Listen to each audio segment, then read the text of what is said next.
یہ جون 2014 کی ایک گرم رات تھی اور شمالی وزیرستان کے پہاڑوں میں چھپی خوارج کی امن دشمن تنظیمیں اپنی سرگرمیوں میں مصروف تھیں۔ خوارج کچھ ہی دن پہلے کراچی کے جناح انٹرنیشنل ایئرپورٹ کو نشانہ بنا چکے تھے اور اس میں متعدد افراد جان سے چلے گئے تھے۔ یہ کارروائی افغانستان میں بیٹھے خوارج نے اپنے سابقہ سربراہ اور کمانڈر HA محسود کی ہلاکت کا بدلہ قرار دیا تھا۔ اسلام آباد میں جنرل ہیڈ کوارٹرز یعنی GHQ میں اعلیٰ سطح کی میٹنگ جاری تھی۔ Army chief general Raheel Sharif نے فیصلہ کن انداز میں کہا کہ اب وقت آ گیا ہے کہ ہم ان خوارج کے خلاف بھرپور کارروائی کریں، اور پھر پوری قوم کی سپورٹ کے نتیجے میں اسی رات آپریشن ضرب عضب شروع ہوا۔ 15 جون 2014 کو پاک فوج نے شمالی وزیرستان میں خوارج کے خلاف آپریشن شروع کیا۔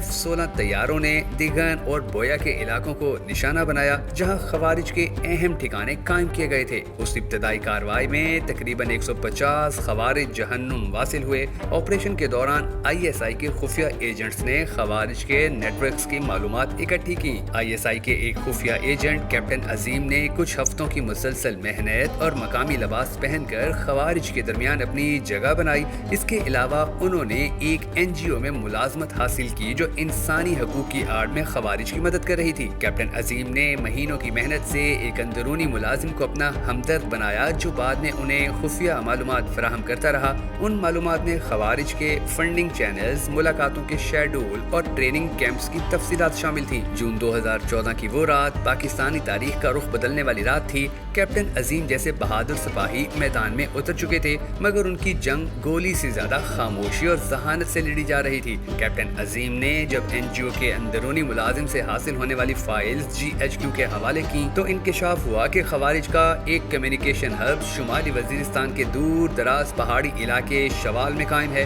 وہاں سے پورے ملک میں کارروائیوں کے احکامات دیے جا رہے تھے۔ یہی وہ مقام تھا کہ جہاں خوارج کے کمانڈرز افغانستان سے آنے والے فنڈز، اسلحے کی تقسیم اور بد امنی کے اہداف طے کرتے تھے۔ جنرل راحیل شریف کو جب یہ معلومات دی گئیں تو انہوں نے فوری طور پر فیز 2 کی منظوری دے دی۔ کیپٹن عظیم کو حکم دیا گیا کہ وہ شوال میں گھس کر اس مرکز کی تصویری اور صوتی ثبوت حاصل کریں۔ یہ مشن بظاہر ناممکن تھا کیونکہ شوال کی پہاڑیاں خوارج کے مکمل کنٹرول میں تھیں، لیکن کیپٹن عظیم کے پاؤں میں کوئی زنجیر نہیں تھی۔ وہ مقامی زبان، ثقافت اور لباس میں مکمل ماہر تھے۔ انہوں نے ایک بے ضرر چرواہے کا روپ دھارا، بکریوں کا ریوڑ سنبھالا اور پہاڑوں کا رخ کر لیا۔ کئی دن کی پیدل مسافت، خطرناک راستوں اور خاردار وادیوں کو عبور کر کے وہ آخرکار شوال کے قریب پہنچے، جہاں پر انہوں نے پہاڑ کی ایک غار میں چھپ کر ڈرون کیمرہ نصب کیا جو ہر روز کمیونیکیشن ہب کی ویڈیوز ریکارڈ کرتا رہتا تھا۔ پھر ایک رات جب خوارج کے کمانڈر جمع ہوئے تو عظیم نے قریبی درخت پر چڑھ کر ان کی گفتگو ریکارڈ کر لی۔ ان کی باتوں سے معلوم ہوا کہ اگلی کارروائی لاہور میں ایک تعلیمی ادارے پر کی جانی تھی اور ایک خود کش خارجی پہلے ہی شہر میں داخل ہو چکا تھا۔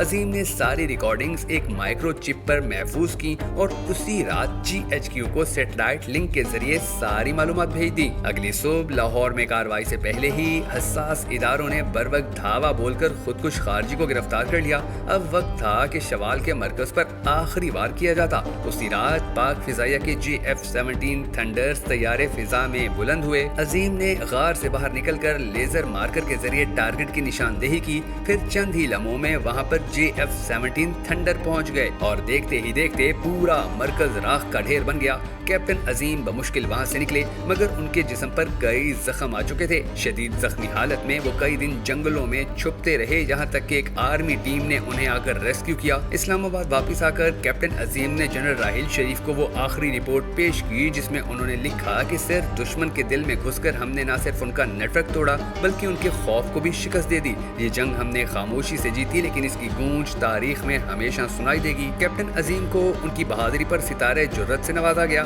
آپریشن ضرب عضب نے پورے ملک کو بد امنی سے آزاد کرنے کی بنیاد رکھی، اور ضرب عضب کی فتح کبھی بھی ممکن نہ ہوتی اگر عظیم جیسے بے نام ہیرو اپنی جان کی پرواہ کیے بغیر قوم کی خاطر نہ لڑ رہے ہوتے۔